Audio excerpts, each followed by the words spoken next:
14 April থেকে এবার সর্বাত্মক লকডাউন, জরুরি সেবা ছাড়া বন্ধ সব। খুলল শপিং মল। বাংলাদেশ হতে পারে নতুন ভ্যারিয়েন্টের উৎপত্তি স্থল, আশঙ্কা বিশেষজ্ঞের। রোহিঙ্গাদের দায় বাংলাদেশের একার নয় বললেন জন কেরি। ঢাকায় পররাষ্ট্রমন্ত্রীর সঙ্গে বৈঠক। জলবায়ু ইস্যুতে বকেয়া ক্ষতিপূরণ দিতে সম্মত যুক্তরাষ্ট্র। এবং 99 বছর বয়সে মৃত্যু রানী দ্বিতীয় এলিজাবেথের স্বামী প্রিন্স ফিলিপের। বিশ্ব নেতাদের শোক। সেন্ট জর্জ চ্যাপেলে হবে অন্ত্যেষ্টিক্রিয়া। করোনার কারণে অংশ নেবেন সর্বোচ্চ 30 জন। দেখছিলেন শিরোনাম। প্রবাসের সময়ের সঙ্গে আছি আমি তানজিলা খান মিম।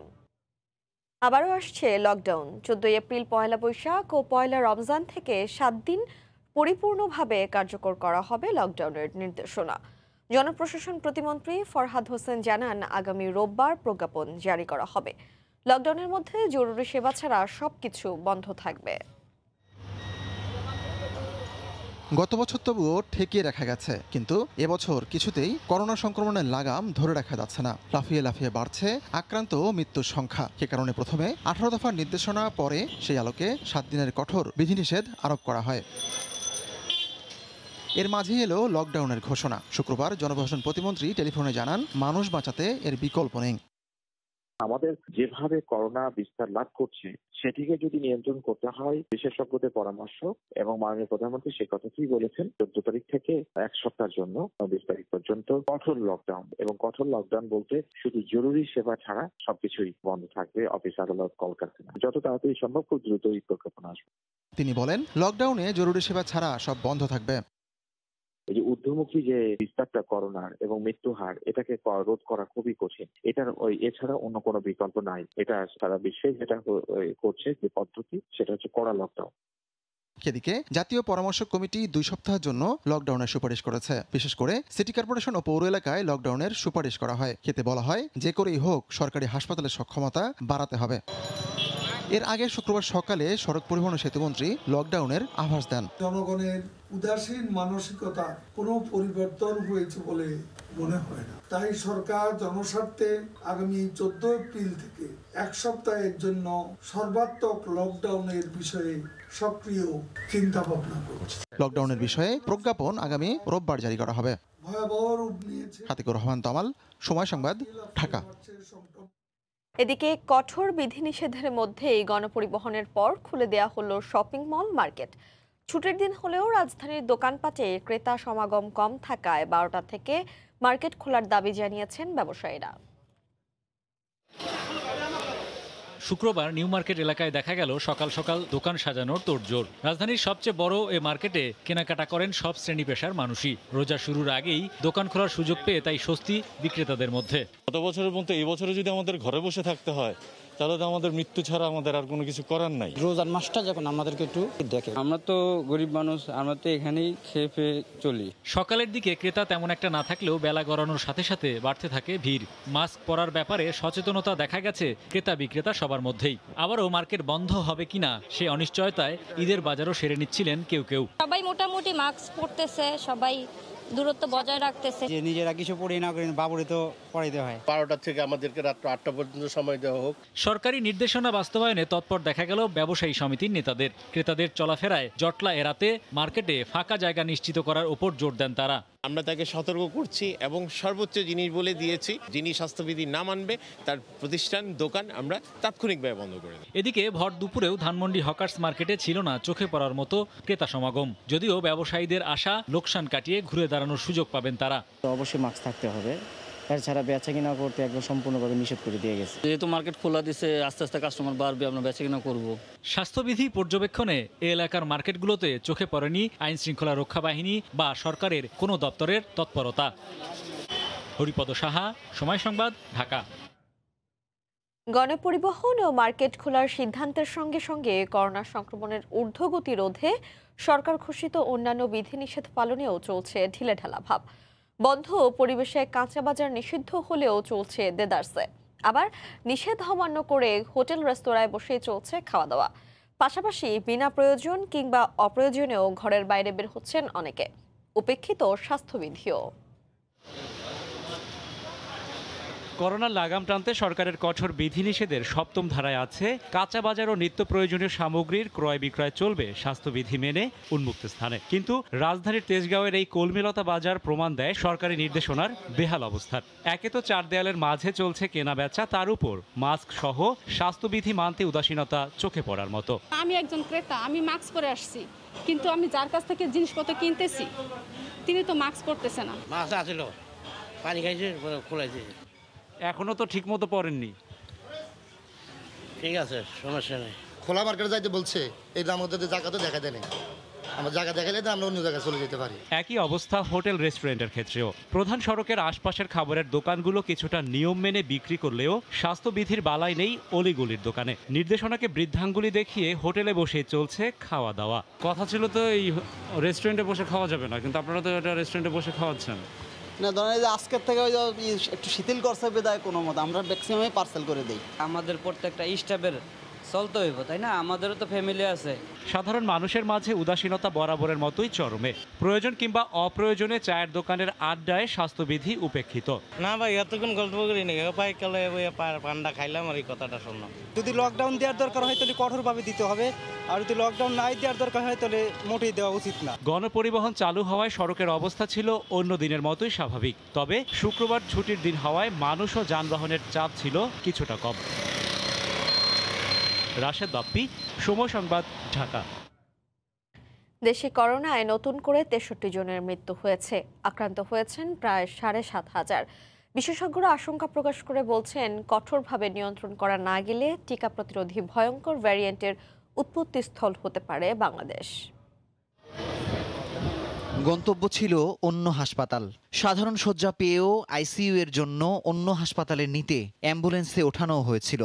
ততক্ষণেই পালস পাচ্ছেন না স্বাস্থ্যকর্মী। রোগীকে পুনরায় ফেরানো হলো কুর্মিটোলায়। যেহেতু আইসিইউ পাচ্ছি না, যার ফলে অন্যত্র একটু নিতে চাচ্ছিলাম, যে অন্তত মৃত্যু হলেও যেন আসানের সাথে মৃত্যু হয়।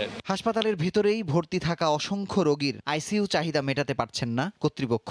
পরিণতি মৃত্যু, কেউ হাসপাতালে, কেউ আইসিইউ সন্ধানরত অবস্থায় পথের মধ্যে। আইসিইউর জন্য অনেক ট্রাই করছি, কিন্তু পাইনি। শেষ পর্যন্ত উনি আজকে ভোর 4:30 বাজে মারা গেছে। এদিকে শুক্রবার একদিনে দ্বিতীয় সর্বোচ্চ শনাক্ত হয় 7,462 এবং মৃত্যু হয় 63 জনের। সংক্রমণের মাত্রা চরমে পৌঁছে যাওয়ায় কোভিড পরীক্ষাতেও নানা হয়রানির শিকার ভুক্তভোগীরা। 2বার রিসিভ করছে 8টার আগে, ডাক্তার আসলে তারপর সিরিয়াল নেবে, কিন্তু 8:30 পরে ফোন দেওয়ার পরে আর ফোন ধরে নেই। সকাল 8টার থেকে আমার ট্রাই শুরু করি, সকাল 10টা পর্যন্ত টোটাল আমি 208 বার কল দেওয়ার পর আমি সিরিয়াল পাই।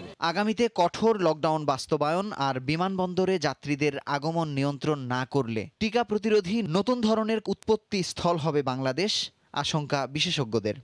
সংক্রমণটাকে একটা দ্রুত চমৎকার একটা নিয়ন্ত্রণের মধ্যে আনতে হবে, তা না হলে বাংলাদেশ পৃথিবীর মধ্যে খারাপ ভ্যারিয়েন্টের, যেগুলির বিরুদ্ধে কোনো ভ্যাকসিন কাজ করবে না, ওই ধরনের ভ্যারিয়েন্টের জন্মস্থান হিসাবে বাংলাদেশ বিশ্বে একটা কুখ্যাতি পাবে এবং পৃথিবীর অনেক দেশই তাদের দেশে বাংলাদেশের থেকে প্রবেশটা নিষিদ্ধ করে দিতে বাধ্য হবে। তবে সংক্রমণের হার অনুযায়ী মৃত্যুর হার এখনো কম বলে মত আইইডিসিআর এর। সংক্রমণের সংখ্যার সাথে তুলনা করি, সেখানে কিন্তু তুলনামূলকভাবে আসলে প্রথম দিকে যেরকম মৃত্যুর হার ছিল তার চেয়ে এখন মৃত্যুর হার কমে আসছে আমাদের। টিকার দ্বিতীয় ডোজ কোভিডের বিরুদ্ধে মানুষের শরীরে উচ্চ মাত্রায় অ্যান্টিবডি তৈরি করবে, যা দক্ষিণ আফ্রিকার ভ্যারিয়েন্টের বিরুদ্ধেও সুরক্ষা দেবে। তাই প্রথম ডোজ সম্পন্নকারীদের কারো কথায় কান না দিয়ে যথাসময়ে দ্বিতীয় ডোজ সম্পন্নের জোর তাগিদ দিচ্ছেন বিশেষজ্ঞরা। মুজাহিদ শুভ, সময় সংবাদ, ঢাকা। সরকার লকডাউন নিয়ে সমন্বয়হীনতা ও চরম উদাসীনতার পরিচয় দিয়েছে বলে মন্তব্য করেছেন বিএনপি মহাসচিব মির্জা ফখরুল ইসলাম আলমগীর। শুক্রবার বিকেলে করোনা পরিস্থিতি নিয়ে এক অনলাইন বৈঠকে এ মন্তব্য করেন তিনি। জনগণকে সম্পৃক্ত করা ছাড়া করোনার মতো বিশাল চ্যালেঞ্জ মোকাবেলা সম্ভব নয় বলেও মন্তব্য করেন মির্জা ফখরুল। সরকারের মধ্যে ভয়াবহ রকমের সমন্বয়হীনতা, পরিকল্পনার অভাব এবং উদাসীনতা আজকে এই পরিস্থিতি সৃষ্টি করেছে।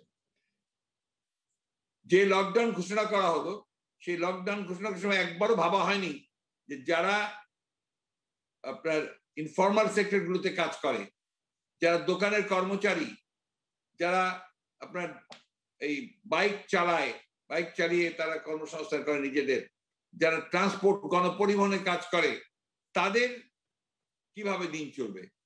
লন্ডন থেকে সরাসরি যুক্ত হচ্ছেন সহকর্মী শোয়েব কবির, যাচ্ছি তার কাছে। শোয়েব, মাত্র 2 মাস পরে যে মানুষটি প্রস্তুতি নিচ্ছিল তার জন্মশতবার্ষিকী উদযাপনের আজ লন্ডন সময় শুক্রবারে সেই মানুষটির মৃত্যুর সংবাদে পুরো ব্রিটেন এখন শোকবহ ছায়াতে পরিবেশ সৃষ্টি হয়েছে। আপনাকে জানিয়ে রাখা প্রয়োজন যে দীর্ঘ 73 বছরের যে ব্রিটিশ রাজকীয় পরিবারের যে দাম্পত্যের যে একটি ইতিহাস, সেই ইতিহাস থমকে দাঁড়িয়েছে। 1947 সালে ব্রিটেনের রানী দ্বিতীয় এলিজাবেথের সাথে বিবাহ বন্ধনে আবদ্ধ হয়েছিলেন প্রিন্স ফিলিপ। তবে এর আগে তিনি ব্রিটেনের যে নৌবাহিনীতে কর্মরত ছিলেন।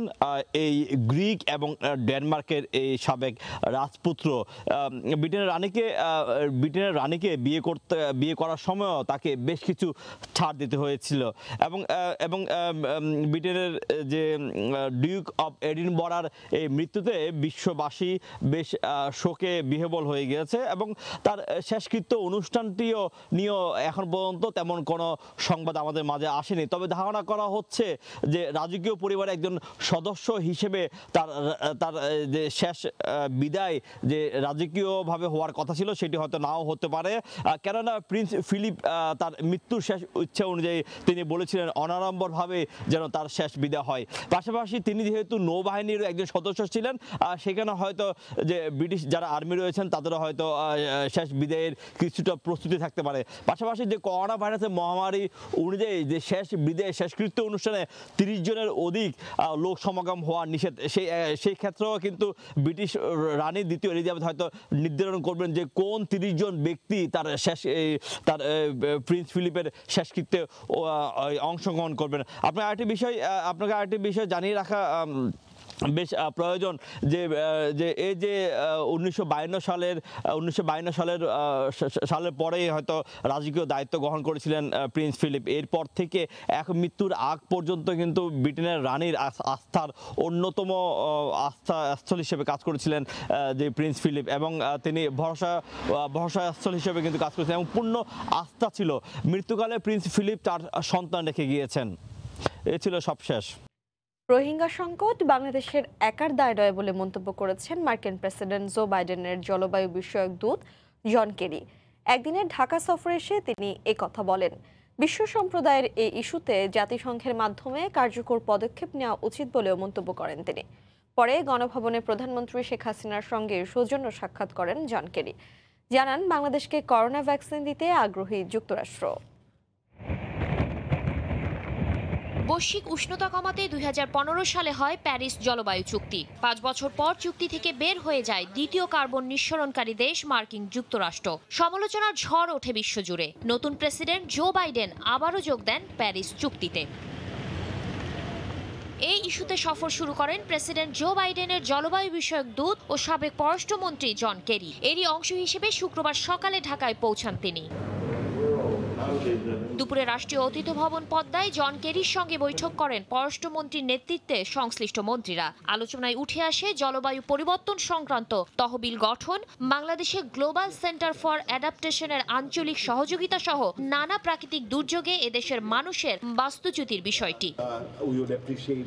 পরে যৌথ সংবাদ সম্মেলনে ডক্টর AK আব্দুল মোমেন যুক্তরাষ্ট্রকে আহ্বান জানান দেশের পরিবেশের জন্য মারাত্মক হুমকি রোহিঙ্গা ইস্যুতে কার্যকর পদক্ষেপের। 11 লাখ রোহিঙ্গা আমাদের বনাঞ্চল সহ জলবায়ুতে মারাত্মক ক্ষতিকর প্রভাব ফেলেছে। আমরা আশা করি তাদের নিরাপদ ও মর্যাদাপূর্ণ প্রত্যাবাসনে আমেরিকার উদ্যোগ ও সহযোগিতা অব্যাহত থাকবে। জন কেরি আহ্বানে সাড়া দিয়ে জানান রোহিঙ্গা সংকট বাংলাদেশের একার দায় নয়। রোহিঙ্গাদের আশ্রয় দিতে বাংলাদেশ শুধু পরিবেশই না, অর্থনৈতিকভাবেও ক্ষতিগ্রস্ত হচ্ছে। বিশ্ব সম্প্রদায়কে এই ইস্যুতে এগিয়ে আসতে হবে। এটা শুধু বাংলাদেশের একার দায় নয়। পরে শুক্রবার বিকেলে গণভবনে প্রধানমন্ত্রী শেখ হাসিনার সঙ্গে দেখা করেন জন কেরি। জানান বাংলাদেশকে করোনা ভ্যাকসিন দিতে আগ্রহী যুক্তরাষ্ট্র। মার্কিন প্রেসিডেন্ট জো বাইডেনের পক্ষ থেকে লিডার সামিট অন ক্লাইমেটের আমন্ত্রণপত্র তুলে দেন প্রধানমন্ত্রীর হাতে। শেখ হাসিনা তাকে ধন্যবাদ জানিয়ে মুজিব জন্মশতবর্ষের স্মারক তুলে দেন জন কেরির হাতে। শাকিলা শারমিন, সময় সংবাদ, ঢাকা।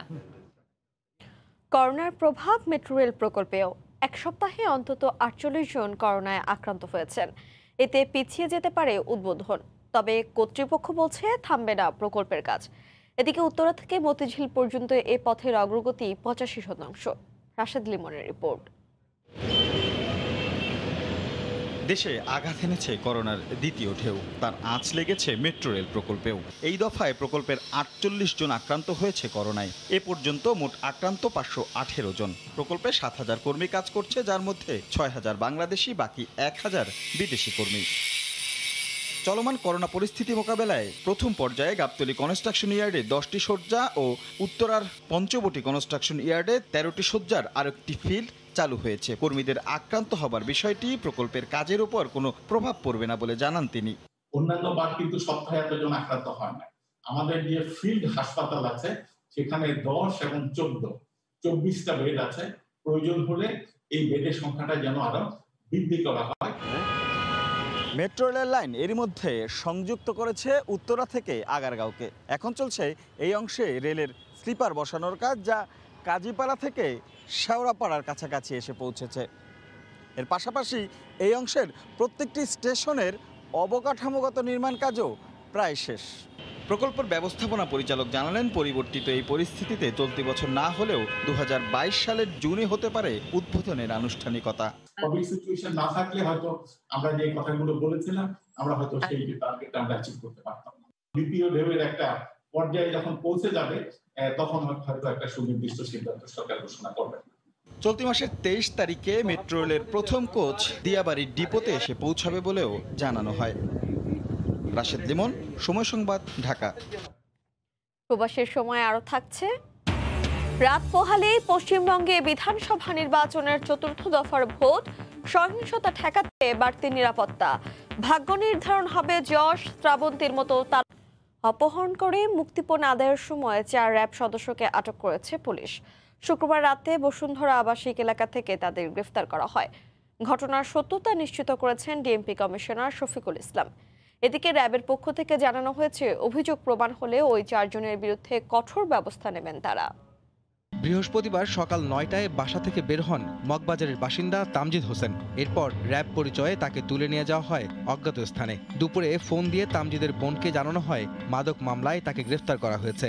2 কোটি টাকা না দিলে ক্রসফায়ার দেওয়া হবে তাকে। চলতে থাকে দর কষাকষি। 12 লাখ টাকা দিতে রাজি হয় তামজিদের পরিবার। এরপর বৃহস্পতিবার রাতে বসুন্ধরা আবাসিক এলাকা থেকে হাতে নাতে ধরা পড়ে অপহরণকারী 4 জন। পরে জানা যায় এই 4 জনই র্যাব সদস্য। পালিয়ে যায় আরও 2 জন। তার বোন যখন টাকা দিতে যাবে তখন পুলিশের সাথে যোগাযোগ করছে। পরে পুলিশ 2 জন সদস্যকে ওই টাকা দেওয়ার সময় সিএনজি থেকে আটক করে। 2 জন খুব সম্ভব পলাতক আছে, আর 4 জন বোধহয় অ্যারেস্ট আছে। সেনাবাহিনীর খুব সম্ভব 3 জন, আর আরেকজন বিজিবি, আর একজন বাইরে। আর সেনাবাহিনীর যে সদস্য ছিল তাদের সেনাবাহিনীকে হস্তান্তর করা হয়েছে। তাদের আইন অনুযায়ী এই ধরনের অপরাধের বিচার তারা আভ্যন্তরীণভাবে করবে। গ্রেফতারের পর অভিযুক্ত র্যাব সদস্যদের আনা হয় হাতিরঝিল থানায়। সেখান থেকে শুক্রবার দুপুরে র্যাবের কাছে হস্তান্তর করা হয় আসামিদের। এ ঘটনায় 6 জনের বিরুদ্ধে থানায় মামলা হয়েছে। র্যাব জানায় তদন্ত করে এ বিষয়ে ব্যবস্থা নেওয়ার কথা। ওনারা আমাদের 4 জনকে সন্দেহজনক হিসেবে আটক করেছে। তদন্ত করে অবশ্যই এই জাতীয় কাজে যদি জড়িত হয়, আপনারা তো জানেনই, আমরা সবসময় কঠোর পদক্ষেপ গ্রহণ করি।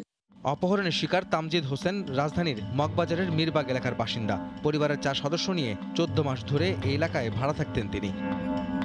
আহমেদ সালেহীন, সময় সংবাদ, ঢাকা। কক্সবাজারে সাগর থেকে ভেসে উঠল বিশাল আকৃতির মৃত তিমি। তিমিটির শরীরে বড় ধরনের আঘাতের চিহ্ন রয়েছে। এদিকে হিমছড়ি পয়েন্টে তিমি দেখতে ভিড় করেন উৎসুক জনতা। আরও জানাচ্ছেন সুজাউদ্দিন রুবেল। সাগরের জোয়ারের পানিতে আটকা পড়েছে বিশাল আকৃতির মৃত তিমি। কোনোভাবে বালিয়াড়িতে তোলা যাচ্ছে না। কক্সবাজারের হিমছড়ি সৈকতে শত শত মানুষ তিমিটিকে রশি দিয়ে বেঁধে বালিয়াড়িতে তোলার চেষ্টা করেন, কিন্তু প্রায় 4 ঘন্টার চেষ্টা চালিয়েও জোয়ারের পানি থেকে তোলা যায়নি। এখন আমরা এটা উদ্ধার করার জন্য আমরা এখন সহযোগিতা করছি, দড়িটা টানতে কাঁধে কাঁধ মিলিয়ে যদি এটাতে অল্প করে যদি ধরতে পারি তাহলে অন্ততপক্ষে যত দ্রুত সম্ভব এটা পাড়ে ওঠানো সম্ভব হবে। এদিকে বিকেল থেকে তিমিটি দেখতে সৈকতে ভিড় করেন হাজার হাজার মানুষ। সবার উদ্দেশ্য বিশাল আকৃতির তিমি সচক্ষে দেখা। কেউ এসেছেন একা, আবার কেউ পরিবার নিয়ে। এরকম মাছ আর কোথায় দেখিনি, প্রথমে দেখলাম জীবনে।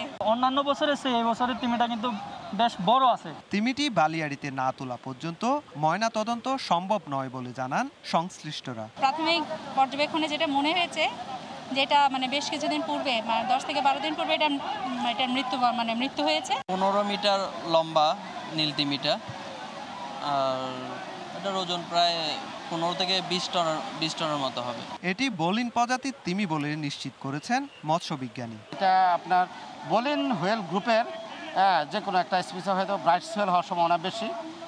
এটার মৃত্যুর কারণ সম্পর্কে এটা পরীক্ষা নিরীক্ষা করা ছাড়া এটা বলা সম্ভব না কি কারণে মারা গেছে। এটা আপনার বাংলাদেশের সমুদ্র অঞ্চলে এই ধরনের তিমি আছে, বিচরণ করে। কক্সবাজারের হিমছড়ি সৈকতে শুক্রবার দুপুরে ভেসে আসে মৃত তিমিটি, যা লম্বায় 44 ফুট এবং ওজন 20 মেট্রিক টনের বেশি। সুজাউদ্দিন রুবেল, সময় সংবাদ, কক্সবাজার। নাটোরে শিলাবৃষ্টিতে ফসলের ব্যাপক ক্ষতি হয়েছে। স্থানীয়রা জানান, শুক্রবার বিকেলে হঠাৎ কালো মেঘে ছেয়ে যায় আকাশ। প্রথমে দমকা হাওয়া, পরে হালকা বজ্রপাত হয় জেলার বিভিন্ন এলাকায়। এরপর শুরু হয় তুমুল শিলাবৃষ্টি, যা চলে প্রায় আধা ঘন্টা। এতে বড়াইগ্রাম ও লালপুর উপজেলার আটঘরিয়া, ভবানীপুর, হারোয়া এলাকার আম, ধান ও তরমুজ সহ বিভিন্ন ফসলের ক্ষতি হয়। শিলাবৃষ্টিতে প্রায় 50 থেকে 60% আম ঝরে পড়েছে বলে জানান ক্ষতিগ্রস্ত কৃষকরা। তবে ক্ষতির পরিমাণ নির্ণয় করতে স্থানীয় কৃষি বিভাগ কাজ করছে। রাত পোহালেই ভারতের পশ্চিমবঙ্গ রাজ্যের বিধানসভা নির্বাচনের 4র্থ দফার ভোট গ্রহণ। স্থানীয় সময় শনিবার সকাল 7টা থেকে শুরু হয়ে ভোট গ্রহণ চলবে সন্ধ্যা 6:30 পর্যন্ত। করোনার স্বাস্থ্যবিধি মানার পাশাপাশি নির্বাচনী সহিংসতা ঠেকাতে নেওয়া হয়েছে বাড়তি নিরাপত্তা ব্যবস্থা। কলকাতা থেকে সুব্রত আচার্যের রিপোর্ট। দক্ষিণ 24 পরগনা, হাওড়া, হুগলি ছাড়াও কোচবিহার ও আলিপুরদুয়ার এই 5 জেলায় 44 আসনের ভোট নেওয়া হবে শনিবার। এ দফার ভোটে 345 জন প্রার্থীর ভাগ্য নির্ধারণ করবেন 1,02,000 ভোটার, যাদের মধ্যে 52 লাখই নারী ভোটার। গেল 3 দফার মধ্যে সবচেয়ে বেশি সংখ্যক তারকা প্রার্থীর ভাগ্য নির্ধারণ হবে এবার। তাদের মধ্যে রয়েছেন অভিনেতা যশ দাশগুপ্ত, কাঞ্চন মল্লিক, অভিনেত্রী শ্রাবন্তী চট্টোপাধ্যায়, পায়েল সরকার, লাভলি মৈত্রী। তারকা হলেও গত 5 বছরের ঝানু রাজনীতিক লকেট চট্টোপাধ্যায়, বাবুল সুপ্রিয়। রয়েছেন তৃণমূল ছেড়ে বিজেপিতে আসা রাজীব বন্দ্যোপাধ্যায়, তৃণমূল সরকারের মন্ত্রী পার্থ চট্টোপাধ্যায় সহ অনেকেই। 4 দফার ভোটের মধ্য দিয়ে 335 আসনের ভোট গ্রহণ শেষ হবে। এরপর 5ম দফার ভোট হবে 45টি আসনে 17 এপ্রিল। ভারতের নির্বাচন কমিশন সহিংসতা রুখতে এবার 8 দফায় ভোট গ্রহণ করছে। প্রথম দফায় ভোট হয় 27 মার্চ, শেষ দফার ভোট হবে 29 এপ্রিল। ফলাফল প্রকাশ হবে 2রা মে। সুব্রত আচার্য, সময় সংবাদ, পশ্চিমবঙ্গ, ভারত। করোনায় আবারও ইতালিতে দীর্ঘ হচ্ছে মৃত্যুর মিছিল। গত 2 দিনে দেশটিতে মারা গেছেন 1000-এর বেশি মানুষ। এদিকে রেস্টুরেন্ট সহ ব্যবসা প্রতিষ্ঠান খুলে দেওয়ার দাবিতে ইতালি জুড়ে চলছে বিক্ষোভ। সংক্রমণ কমলে ধীরে ধীরে সবকিছু খুলে দেওয়া হবে বলেও জানিয়েছেন প্রধানমন্ত্রী মারিও দ্রাঘি। রোম থেকে জুমানা মাহমুদের রিপোর্ট। বৃহস্পতিবার এক সংবাদ সম্মেলনে ধীরে ধীরে সবকিছু খুলে দেওয়ার আশ্বাস দিয়েছেন প্রধানমন্ত্রী মারিও দ্রাঘি। তবে দিনক্ষণ কিছুই উল্লেখ করেননি। আমি জানি অর্থনীতির চাকা চালু রাখতে সবকিছু খুলে দেওয়া উচিত, কিন্তু মহামারীর এই মুহূর্তে আমরা ধৈর্য ধারণ করছি। ধীরে ধীরে সবকিছু খুলে দেওয়া হবে, তবে সেই তারিখ এখনো বলতে পারছি না। সবচেয়ে ক্ষতিগ্রস্তদের আগে ভ্যাকসিন দিতে হবে। ভ্যাকসিনকে অবহেলা করা উচিত হবে না। এদিকে অ্যাস্ট্রাজেনেকার ভ্যাকসিন গ্রহণে ইতালির সাধারণ মানুষের মধ্যে অনীহা দেখা দিলেও দেশটিতে জনসন অ্যান্ড জনসনের 1 ডোজের ভ্যাকসিনের প্রতি ক্রমেই আগ্রহ বাড়ছে। জুমানা মাহমুদ, সময় সংবাদ, রোম, ইতালি। ফ্রান্সে গৃহহীন ও ছিন্নমূল মানুষকে বিভিন্ন স্বেচ্ছাসেবী সংগঠনের পক্ষ থেকে খাবার সহ বিভিন্ন সামগ্রী বিতরণ করা হয় বছরব্যাপী। করোনা সংকটে এই কার্যক্রম আরও জোরদার করা হয়েছে। বিভিন্ন এলাকায় ছিন্নমূল মানুষের মাঝে এই খাবার বিতরণ করা হচ্ছে বিনামূল্যে। প্যারিস থেকে আরও জানাচ্ছেন লুৎফুর রহমান বাবু। মানবাধিকারের তীর্থভূমি কিংবা নিরাশ্রয় মানুষকে আশ্রয় দানের জন্য ফ্রান্সের একটি আলাদা পরিচয় আছে। প্রতি বছর দেশটিতে রাজনৈতিক আশ্রয়, অভিবাসন সহ বিভিন্ন উপায়ে বিপুল সংখ্যক মানুষ বৈধভাবে থাকার সুযোগ পেয়ে থাকেন। দেশটিতে বসবাসরত অভিবাসীদের মধ্যে অনিয়মিত অভিবাসীদের সংখ্যাও অনেক। ছিন্নমূল আর নিরাশ্রয় মানুষের সংখ্যাও কম নয়। এসব নিরাশ্রয় আর ছিন্নমূল মানুষকে বছরব্যাপী প্যারিসের বিভিন্ন পয়েন্টে খাবার দিয়ে থাকে বেশ কয়েকটি স্বেচ্ছাসেবী সংগঠন। করোনার এই সংকটের সময়ে সেই স্বেচ্ছাসেবী সংগঠনগুলোর কার্যক্রমও আগের তুলনায় অনেক বেড়েছে। সপ্তাহের প্রতি শনিবারে আমরা এখানে এই খাবার সামগ্রীগুলো বিতরণ করি। সপ্তাহের অন্যদিন অন্য এলাকায়ও আমাদের এই সংগঠন থেকে এভাবে খাবার বিতরণ করে থাকে। আর্থিকভাবে একটি অসচ্ছলরাই এই খাদ্য সামগ্রী নিয়ে থাকেন। করোনার একেবারে শুরু থেকে আমরা এই কার্যক্রম শুরু করেছিলাম, যা এখনো চলমান। আর এমন সংকটে খাবার পেয়ে খুশি উপকারভোগীরাও। এখান থেকে বিনামূল্যে আমরা খাবার সংগ্রহ করি। এই সংগঠনের বিতরণ ব্যবস্থা খুবই ভালো। সংকটকালীন এই সময়ে তাদের দেওয়া খাবার আমাদের অনেক উপকারে আসছে। তাদের প্রতি আমাদের কৃতজ্ঞতা। করোনা সংকট শুরু হওয়ার পর প্রত্যেকটি পৌর এলাকায় এভাবেই স্বেচ্ছাসেবী সংগঠনগুলো আর্থিক সংকটে থাকা মানুষদের খাবার দিয়ে আসছে। তাদের এই কার্যক্রম আরও অব্যাহত থাকবে। সংকটের মুহূর্তে এই খাবারগুলো পেয়ে কৃতজ্ঞতা জানিয়েছেন স্বেচ্ছাসেবী সংগঠনগুলোকে উপকারভোগীরা। মোহাম্মদ উসমান বাবু, সময় সংবাদ, প্যারিস। করোনা সংক্রমণ বেড়ে যাওয়ায় অনির্দিষ্টকালের জন্য কঠোর বিধিনিষেধ আরোপ করেছে কাতার সরকার। বিধিনিষেধের আওতায় পড়েছে প্রবাসীদের বহু ব্যবসা প্রতিষ্ঠান। এতে করে কর্মহীন হয়ে পড়ার শঙ্কায় প্রবাসী বাংলাদেশিরা। কাতার প্রতিনিধি আনোয়ার হোসেন মামুনের তথ্য ও ছবি নিয়ে রিপোর্ট। কাতারে করোনার ব্যাপক সংক্রমণ দেখা দেয় শুক্রবার থেকে কঠোর বিধিনিষেধ আরোপ করা হয়েছে। অনির্দিষ্টকালের জন্য বন্ধ থাকবে salon, beauty parlour, gym, swimming pool, water park, জাদুঘর, সিনেমা হল, লাইব্রেরি ও নার্সারি সহ বিভিন্ন ব্যবসা প্রতিষ্ঠান। রেস্টুরেন্ট খোলা থাকলেও বসে খাওয়া যাবে না। সরকারি বেসরকারি অফিসগুলোতে 50% উপস্থিতি থাকবে। গণপরিবহন ও মেট্রোতে ধারণ ক্ষমতার 20% যাত্রী বহন করতে পারবে। এছাড়া রমজানে মসজিদে তারাবির নামাজ আদায় করা যাবে না, তবে 5 ওয়াক্ত নামাজ ও জুমার নামাজ মসজিদে অনুষ্ঠিত হবে।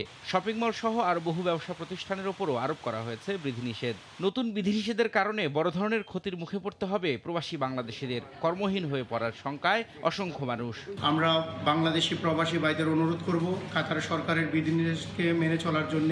এতে করে আমরা রেস্টুরেন্টে কর্মরত যারা আছি তাদের অনেক ক্ষতিগ্রস্ত হবে। আল্লাহ জানে আমরা কিভাবে চলবো, কিভাবে দোকান ভাড়া দেব, কিভাবে এতটুকু পয়সা করবো, আমি কিছু বুঝতে পারতেছি না। কাতারে 26 লাখের বেশি জনসংখ্যার মধ্যে 10 লাখের বেশি মানুষকে বিনামূল্যে এরই মধ্যে ভ্যাকসিন দেওয়া হয়েছে। ভ্যাকসিন কার্যক্রম অব্যাহত থাকলেও কমানো যাচ্ছে না সংক্রমণ। দেশটিতে বর্তমানে চিকিৎসাধীন রোগীর সংখ্যা প্রায় 19,000। এ পর্যন্ত 40 জন বাংলাদেশি সহ করোনায় মারা গেছেন 322 জন। সময় সংবাদ, দোহা, কাতার। করোনা সংক্রমণ কমে যাওয়ায় আগামী 12 এপ্রিল থেকে লকডাউন শিথিলের ঘোষণা দিয়েছে আয়ারল্যান্ড সরকার। এতদিন বাইরে বের হওয়ার সুযোগ না থাকলেও সোমবার থেকে আত্মীয় স্বজনদের সঙ্গে দেখা করার সুযোগ পাবেন দেশটির নাগরিকরা। সরকারের এমন ঘোষণায় স্বস্তি নেমে এসেছে জনমনে। আয়ারল্যান্ড থেকে সৈয়দ জুয়েলের রিপোর্ট। আয়ারল্যান্ডে এখন বসন্তের আগমন। জীর্ণ গাছগুলো যেন হেসে উঠেছে নতুন পাতায়। এমন অবস্থার মধ্যে গেল কয়েকদিন ধরে আয়ারল্যান্ডে কমেছে করোনায় আক্রান্ত ও মৃতের সংখ্যা। আর তাই আগামী 12 এপ্রিল থেকে লকডাউন শিথিলের ঘোষণা দিল আইরিশ সরকার। দীর্ঘদিনের বন্দী জীবনের অবসানে স্বস্তি নেমেছে জনমনে। পরিবার ও আত্মীয় স্বজন নিয়ে বাইরে বের হওয়ার অপেক্ষায় আয়ারল্যান্ডবাসী। এতদিন আসলে আমরা গৃহবন্দীর মতো অবস্থায় ছিলাম। 12 তারিখ থেকে এই বন্দি দশা থেকে কিছুটা হলেও আমরা মুক্ত হব আশা রাখি। তাই এই ঘোষণায় আমরা সবাই উচ্ছ্বাসিত এবং আনন্দিত। আমাদেরকে সামাজিক দূরত্ব বজায় রেখে অবশ্যই মাস্ক পরিধান করতে হবে। লকডাউন শিথিল করা হলেও বাইরে বের হলে কঠোরভাবে মানতে হবে স্বাস্থ্যবিধি, ব্যবহার করতে হবে মাস্ক, নিশ্চিত করতে হবে সামাজিক দূরত্ব। এ মাসের শেষের দিকে শুধু করোনা ভ্যাকসিন নেওয়া পরিবার একে অপরের সঙ্গে দেখা করতে পারবেন বলে জানিয়েছে আয়ারল্যান্ড সরকার। সৈয়দ জুয়েল, সময় সংবাদ, আয়ারল্যান্ড। এ পর্যায়ে শীর্ষ সংবাদ জানিয়ে দিচ্ছি আরেকবার। 14 এপ্রিল থেকে এবার সর্বাত্মক লকডাউন, জরুরি সেবা ছাড়া বন্ধ সব। খুলল শপিং মল। বাংলাদেশ হতে পারে নতুন ভ্যারিয়েন্টের উৎপত্তিস্থল, আশঙ্কা বিশেষজ্ঞের। এ ছিল প্রবাসী সময়ের সঙ্গে থাকুন সময়ের।